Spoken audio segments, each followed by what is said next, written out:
Matthieu chapitre 28, verset 19 au verset 22. Plutôt du verset 19 au verset 20.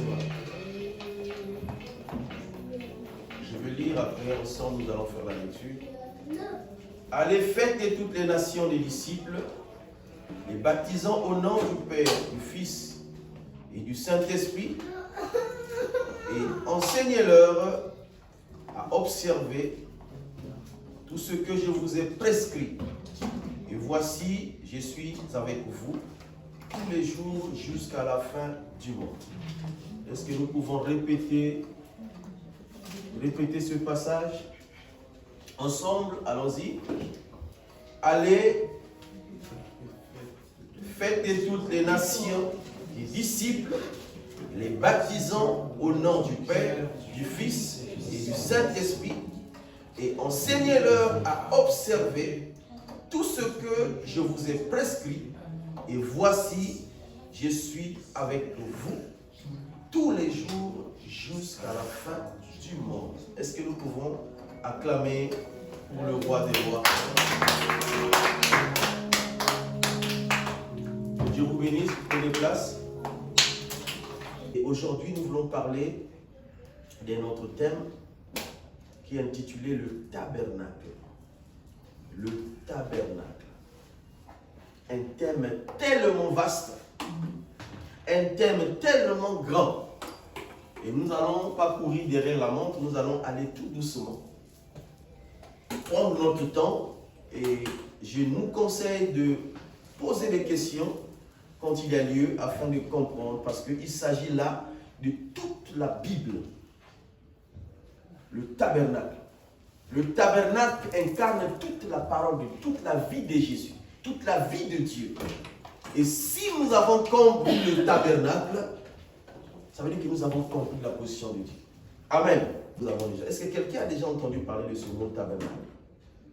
Je crois que tout le monde, n'est-ce pas? Tout le monde a déjà entendu parler du tabernacle. C'est quoi le tabernacle? La Bible dit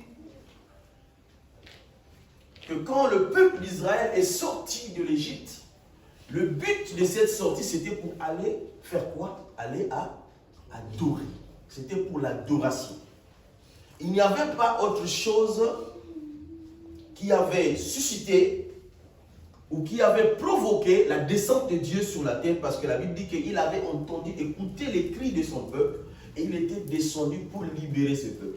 Et la raison de cette libération-là, c'était pour qu'ils aillent l'adorer où? Dans le désert. N'est-ce pas? Dans le désert. Et ils ont pris tout ce qu'il fallait aux mains des Égyptiens. Ils sont sortis de l'Égypte. Ils sont allés, ils ont traversé la mer Rouge.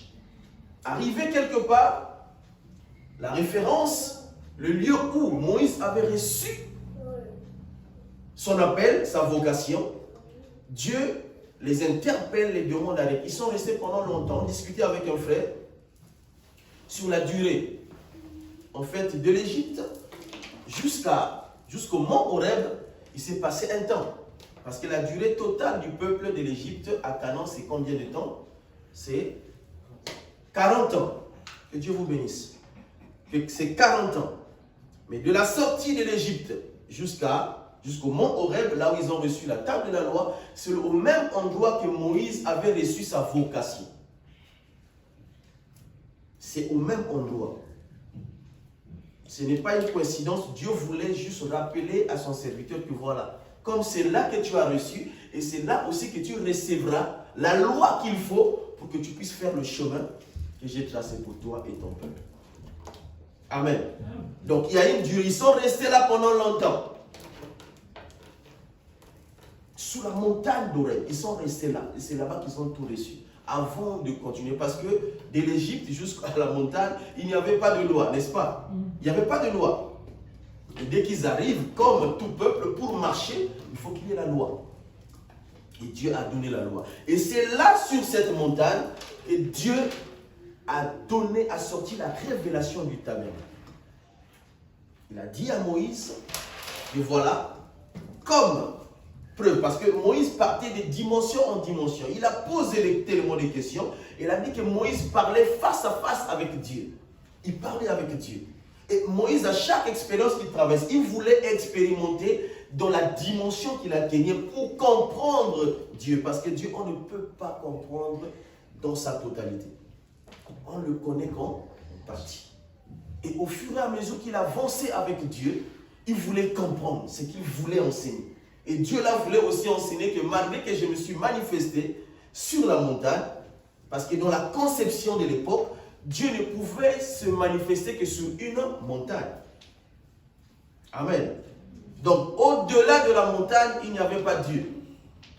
Et Dieu demande à son peuple de construire une maison qu'on appelle le tabernacle. Amen. C'est pourquoi j'aime bien la répétition. La répétition, c'est la mère des sciences. La répétition, c'est la base de la pédagogie. La répétition, c'est l'âme de l'enseignement. J'aime ça. Plus tu répètes quelque chose, plus tu as la chose en toi. Et ce que nous avons aujourd'hui, c'est ce que peut-être nous avons déjà dit autrement. Mais quand nous le disons aujourd'hui, nous ajoutons quelque chose et ça devient plus meilleur que ce que nous avons dit entre-temps. Amen. Donc voilà un peu le thème que nous avons à présenter aujourd'hui, le tabernacle de Dieu. Et je vais demander au peuple de Dieu d'être attentif parce que là, il est question de la vie de Dieu. Si nous n'avons pas compris ce thème, ça ne sert à rien de parler de la Bible. Parce que là, il y a Dieu, là où il y a le Saint-Esprit, là, il y a le Fils de Dieu, et là, il y a les serviteurs de Dieu. Donc, il y a le service, le sacrifice, la louange, l'adoration, tout est dans le tabernacle. Donc, Dieu voulait expérimenter quelque chose avec son peuple, en passant par le tabernacle. Je vais vous distribuer, je l'ai fait en 2 copies, juste pour que vous ayez l'image. Je donne là aussi, comme ça. Regardez, puis faites passer l'image pour avoir une idée sur le tabernacle. Vous allez voir que ça ressemble à une maison. Comme toute maison, bon, ici on a des immeubles, on n'a pas forcément des terrains.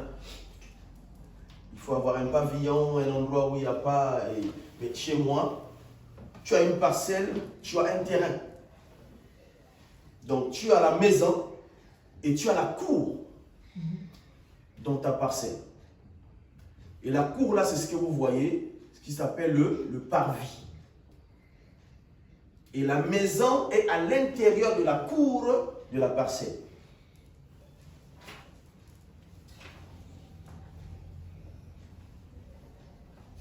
Regardez, juste pour comprendre, avoir la pensée, comme ça que nous puissions cheminer ensemble. Le tabernacle. La définition du tabernacle, c'est un mot, comme je vous ai toujours dit, que ça vient de l'hébreu Mishkan, qui veut dire lieu d'habitation, qui veut dire demeure. Donc le but de Dieu était de construire une maison afin qu'il y demeure, qu'il habite. Dieu voulait, en d'autres termes, habiter avec son peuple. Dans le désert, il n'y avait pas de maison fixe. Parce qu'ils étaient en marche. La destination, c'était où? C'était Canaan. C'est pourquoi on l'appelle aussi sanctuaire portatif. Donc une maison qu'on pouvait monter et qu'on pouvait démonter. Parce que la Bible dit que dans le désert, ils étaient conduits par la colonne de nuée pendant le jour et la nuit, ils étaient conduits par la colonne de feu. C'est Dieu qui les guidait. Et quand la colonne de nuée ou de feu s'arrêtait, ils comprenaient automatiquement qu'ils devaient s'arrêter et se reposer. C'est-à-dire qu'ils étaient guidés par Dieu. Amen. Donc nous avons la forme que vous avez vue, je peux encore, ça c'est toute la cour. Et nous avons là, voilà, lieu d'habitation. Et là, vous avez dit que c'est le parvis. Là, c'est l'entrée principale, comme vous voyez sur l'image. L'entrée principale, le parvis. Et là, c'est quoi? C'est le lieu saint. Et ensuite, en forme de chambre, c'est le lieu très saint.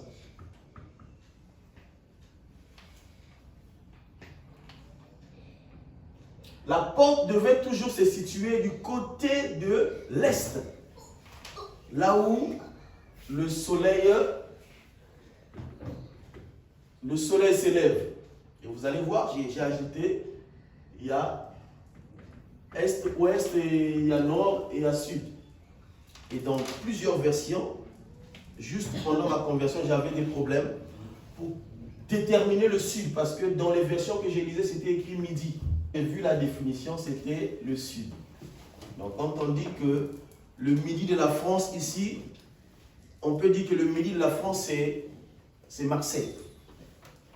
Ce n'est pas le centre de la France, mais c'est le sud de la France. Et nous sommes à peu près, comme nous sommes près de Marseille, nous sommes au midi de la France. C'est comme ça que vous allez rencontrer dans d'autres versions. Quand on va déterminer, nous allons arriver, on va déterminer la position du campement de toutes les tribus autour. Parce que quand ils campaient, ils devaient s'arrêter et ils devaient disposer autour du tabernacle. Tribu par tribu. Chaque tribu connaissait sa position et l'entrée devait toujours être du côté du lever du soleil. Soleil, lumière de Dieu descend sur moi, les rayons de ton éclat pour éclairer les ténèbres de ma vie. Oh, oh, pour que je vive seul. Sur la terre, je veux vivre. En fait, il chantait là. C'est là qu'on venait une fois par an pour venir offrir à Dieu un sacrifice dans le parvis. C'est là que Dieu donnait un soulagement à son peuple. Parce que quand le peuple marchait pendant 365 jours, ils avaient les fardeaux du péché. Vous savez que quand vous avez le péché, vous n'êtes pas tranquille. C'est lui qui a une conscience. Parce que je sais qu'il y en a de ceux qui n'ont pas de conscience. Ils s'en foutent de tout. Il a mal fait, mais il ne sait pas qu'il a mal fait. Mais pour celui qui est conscient, il savait que j'ai péché contre Dieu. J'ai mal agi. Il fallait attendre le jour de Yom Kippour. C'était le jour de l'expiation. Et c'était une fois par an qu'on venait confesser ce péché. Quand vous avez appris cette histoire, ça se passait ici. On venait avec un animal, on devait confesser son péché sur l'animal, un innocent. On devait transférer tout le mal que nous avons eu à faire pendant toute l'année sur l'animal. L'animal devait supporter le poids du péché et l'animal devait être présenté devant les sacrificateurs et égorgé. On devait vider son sang et voilà, l'animal se retrouvait avec le péché que toi et moi avons commis. Est-ce qu'on comprend? L'animal devait prendre la charge du péché que tu as commis, ensuite être égorgé. Vous allez comprendre que tout le mystère de la Bible est dans cette maison. Le tabernacle. J'étais là, le lieu, le parvis. Donc tout le monde pouvait arriver. Et là, dans le lieu saint, il n'y avait que les sacrificateurs de la descendance d'Aaron. Parce que c'est le sacerdoce selon l'ordre d'Aaron que Dieu avait demandé. Il fallait que ce soit Aaron. Aaron, il est de Lévi. La tribu qui n'avait pas reçu de terre en Israël, qui devait être chargée pour le sacerdoce. Et c'est eux qui devaient être chargés pour le service. Il n'y avait pas une autre personne pour faire ce travail, sinon que les enfants qui venaient de Lévi. Et Hébreu nous explique pourquoi Abraham est allé voir celui qu'on appelait Melchisédek à l'époque pour lui offrir la dîme de tout. Hébreu nous ouvre pour comprendre, voilà, si Abraham est allé voir Melchisédek pour offrir le sacrifice, plutôt pour offrir la dîme de tout, c'est parce que Abraham ne le faisait pas pour lui, mais il le faisait pour qui? Pour Lévi qui était encore dans ses rangs. Est-ce que quelqu'un peut me retrouver ce verset? Hébreu dit que ce n'est pas pour lui qu'il offrait la dîme de tout, mais il l'offrait pour Lévi qui était encore dans ses reins. Alors que Abraham, pendant qu'il est en train d'offrir ce sacrifice, il n'y a pas encore Isaac, il n'y a pas encore Jacob, alors que nous savons bien que Lévi est venu de qui? Est venu de Jacob. Lévi, c'est le fils de Jacob. Mais quand Abraham donne la dîme de tout, il le donne pour Lévi qui est encore dans... On peut lire ce passage, s'il vous plaît? Si tu as découvert, vas-y. Hébreux chapitre 7, verset 6. Mais Melchisédek, bien que ne figurant pas dans leur généalogie, a prélevé la dîme sur Abraham, et il a béni celui qui avait la promesse. Or, indiscutablement, c'est l'inférieur qui est béni par le supérieur. Or, indiscutablement, dans d'autres versions, on dit, or, c'est sans contredit que l'inférieur est béni par le supérieur. Vas-y. Verset 8, de plus, dans le cas des descendants, ceux qui perçoivent la dîme sont des hommes mortels. Yes. Dans les cas, répète, pardon.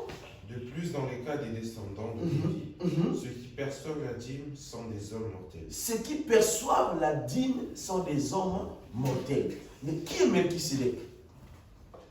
Melchisédek, la Bible dit qu'il est, vous allez découvrir qu'il était, il n'avait ni père, il n'avait ni mère, il n'avait pas de généalogie, il n'avait ni commencement, il n'avait ni fin. Mais comment il doit percevoir la dîme? Est-ce que la Bible est en contradiction? Non. Vas-y frère, avance. Tandis que dans le cas de Melchisédek, c'est quelqu'un dont on atteste qu'il est vivant. En outre, Lévi, qui perçoit la dîme, là pour ainsi dire, aussi payé par l'intermédiaire d'Abraham. Yes. Vas-y, continue.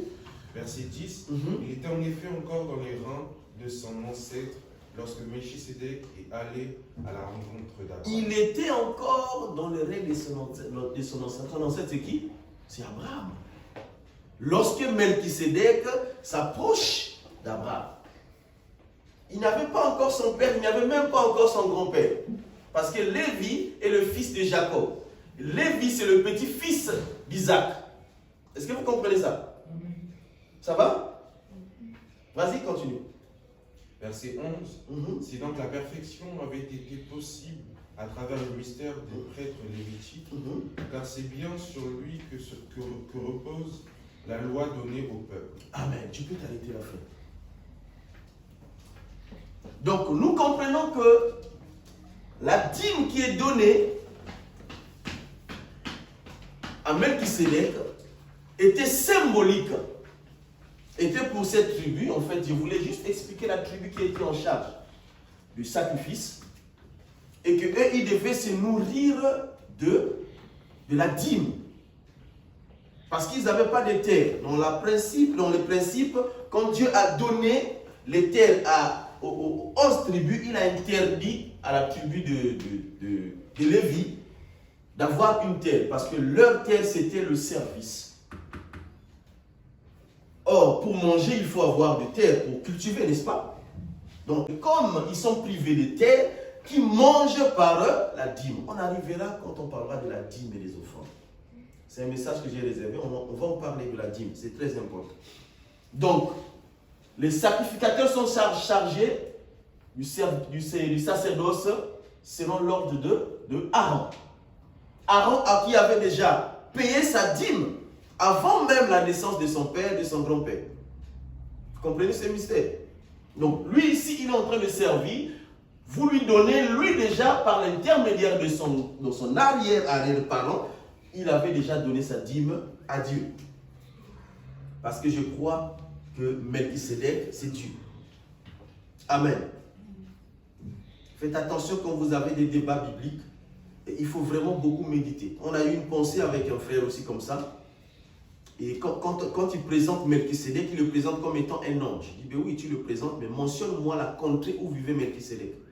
Vous n'allez trouver aucune référence dans la Bible où on va vous dire que Melchisédek était roi de Salem. Mais par son nom, par la signification de ses noms, ça ne nous prouve pas qu'il était sur la terre, comme étant un habitant comme toi et moi. Amen. Et j'ai donné l'exemple au frère, j'ai dit, mais explique-moi où était la demeure de ces 3 anges qui venaient humainement parlant devant ce même personnage Abraham. Ce même personnage Abraham.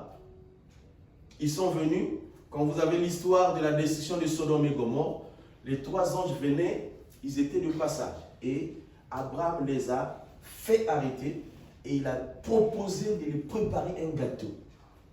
Et quand ils ont mangé, après avoir mangé, la Bible dit qu'ils ont révélé la mission qu'ils avaient à faire pour Sodome et Gomorrhe. Il s'avère qu'à Sodome et Gomorrhe, il avait son neveu qui était là.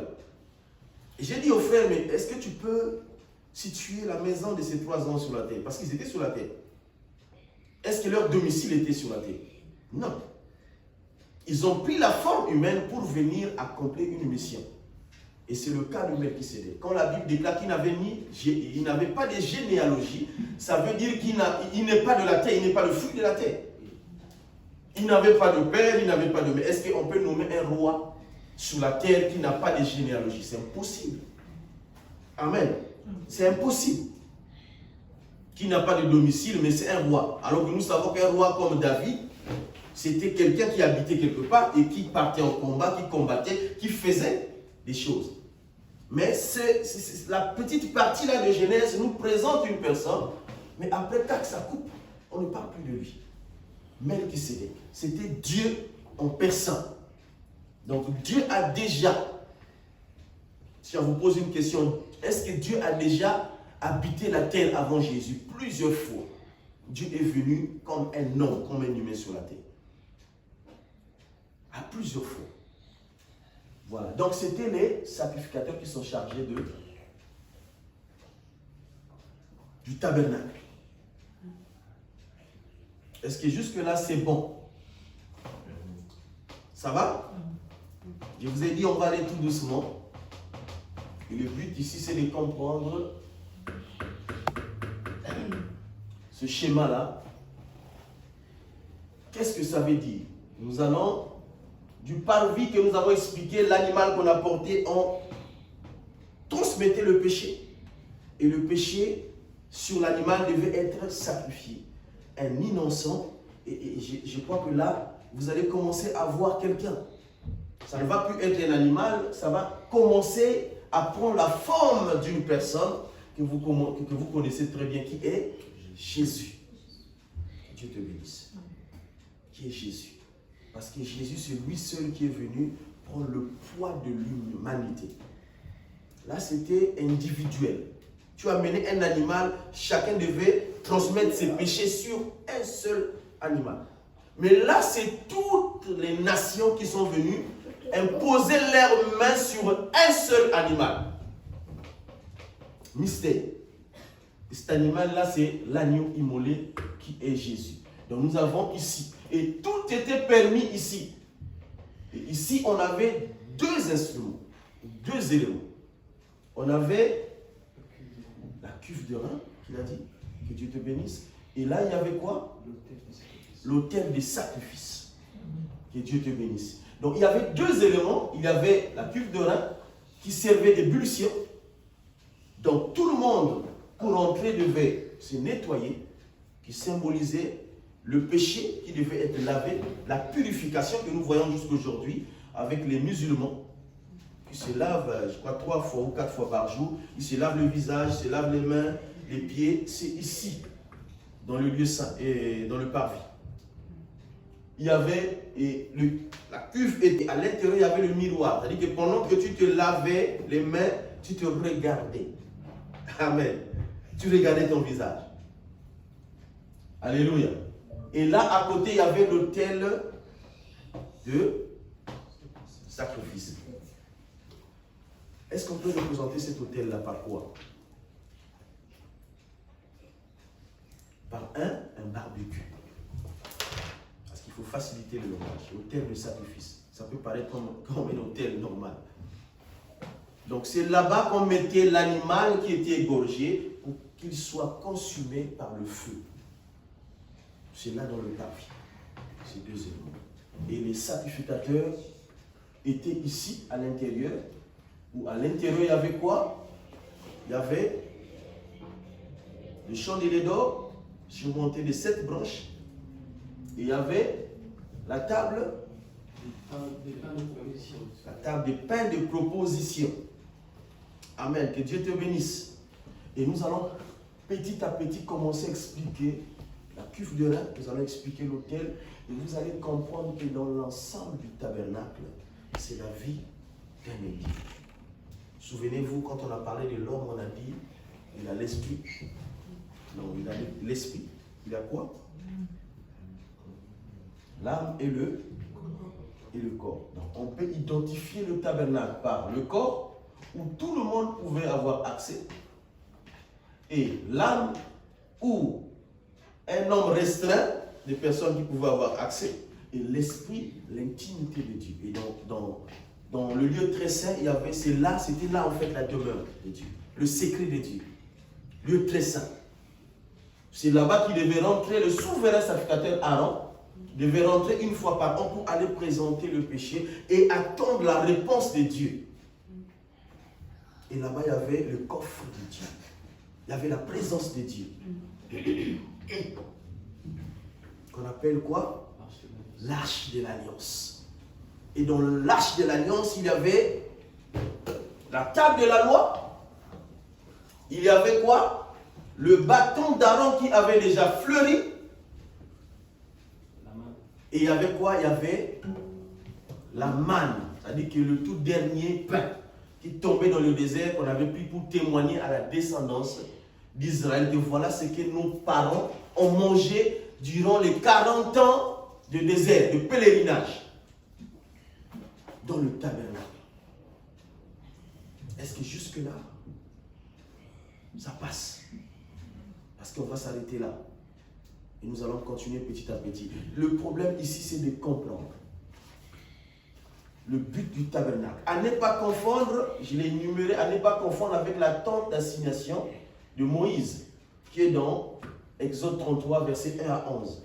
Parce que la tente d'assignation, c'était une tente que Moïse avait extrait du peuple, où il traitait les affaires du peuple. C'est-à-dire qu'on venait le voir, on le consultait, il donnait les réponses à son peuple par rapport à ce que Dieu lui disait. Donc Moïse était prophète en même temps, il était Dieu pour Israël. Il traitait les affaires. C'est pourquoi quand Jéthro arrive, son beau-père, il dit, mais ce que tu fais, c'est trop difficile.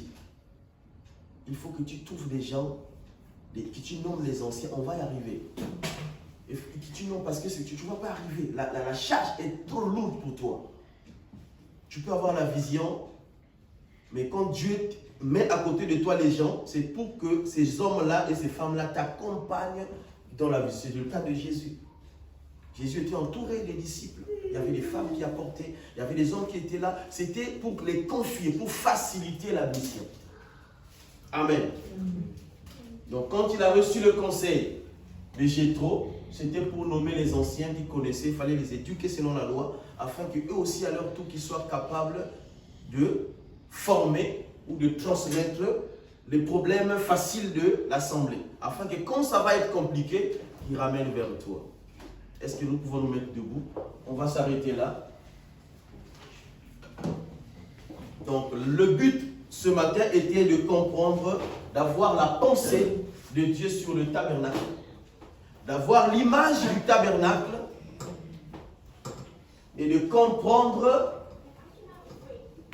avec le temps la pensée de Dieu par rapport à cette maison portative.